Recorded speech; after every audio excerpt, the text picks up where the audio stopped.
All right, today we are diving deep. We're going on this incredible journey into the human mind, tracing the entire evolution of psychology, all the way from these ancient ideas about the soul to the modern science that, tries to figure out what makes us all tick.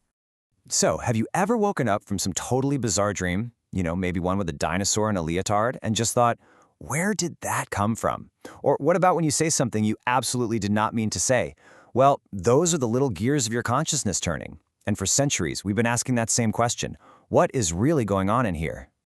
Okay, to really get this, let's put it in perspective. A Harvard astronomer, someone whose job is literally to stare into the vastness of space, says that the object right between your ears is the most complicated thing we know of, period. Not a nebula, not a black hole, your brain. That's the sheer scale of the mystery we're talking about today. So let's start our exploration of this universe within. How did we even begin to study something so incredibly complex, something you can't even really see directly? Well, the story starts a long, long time ago. The word psychology itself literally comes from the Latin for the study of the soul. And even though that term didn't really show up until the 16th century, it tells you something really important. For thousands of years, we've been trying to get a handle on that essential, invisible part of ourselves. Yeah, way before the first lab or the first textbook was ever written, thinkers all over the world were already wrestling with the nature of the mind. These were the very first whispers of psychological thinking.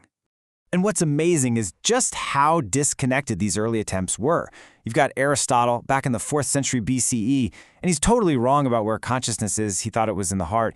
But hey, at least he was asking the right questions. Then, hundreds of years later, you have Chinese rulers creating what were basically the first personality and intelligence tests for government officials. Fast forward another 1,000 years, and a Persian doctor named Rhazes is actually describing and treating mental illness in a hospital. So you see these seeds being planted all over the world, but it would take a really long time for them to grow into one single science. And that brings us to the moment everything changed. This is the point where psychology stops being just a branch of philosophy and really starts its journey to becoming a real science. The year is 1879. Over in Leipzig, Germany, a physician named Wilhelm Wundt sets up the very first laboratory dedicated only to studying psychology. This right here, this is the starting gun for psychology as we know it. And almost right away, the first big fight breaks out. On one side, you had structuralism, led by Edward Titchener. They wanted to map out the mind's basic building blocks using introspection, basically asking people to describe exactly what they were sensing when they, say, smelled a flower. But on the other side, you had functionalism, led by William James. He was inspired by Darwin and said, forget what it is, let's ask why it is. Why do we feel fear? What's the function of anger? In the end, introspection was just too subjective. My experience of a rose is different from yours, right? So structuralism kind of faded away. But functionalism, with its focus on purpose, had a much bigger impact. But while all this was happening in universities, an Austrian doctor was about to drop an idea that would completely change the game. His name was Sigmund Freud, and he wasn't interested in the structure or the function of our conscious minds. He wanted to know what was hiding underneath. Freud gave the world psychoanalysis, and the central idea was absolutely revolutionary, that our personalities, our wants, our deepest fears, they're all shaped by hidden motives that we are not even aware of. So this is the whole thing, right here. Freud was suggesting that the real you, the thing driving the ship, isn't the part of your mind you know about. It's this huge, hidden part you don't.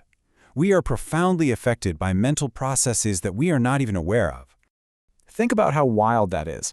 Back at the turn of the 20th century, saying there is an unconscious mind was just as shocking as Darwin's theory of evolution had been. It meant that a part of us was totally irrational, invisible, and yet somehow in charge. But Freud wasn't just about theories. He actually developed a treatment. He created the talking cure.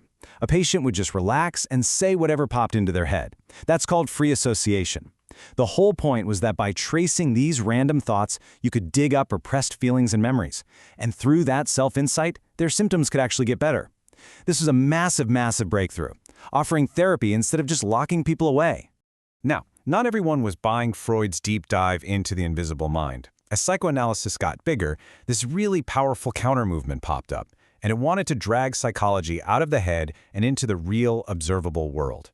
This was the behaviorist revolution. The big names here were guys like Ivan Pavlov, John B. Watson, and of course B.F. Skinner. You might remember Skinner. He's the guy famous for putting rats and pigeons in boxes to see how he could shape their behavior. Their whole philosophy was basically a complete rejection of Freud. They argue that if you can't see it and measure it, it just isn't science.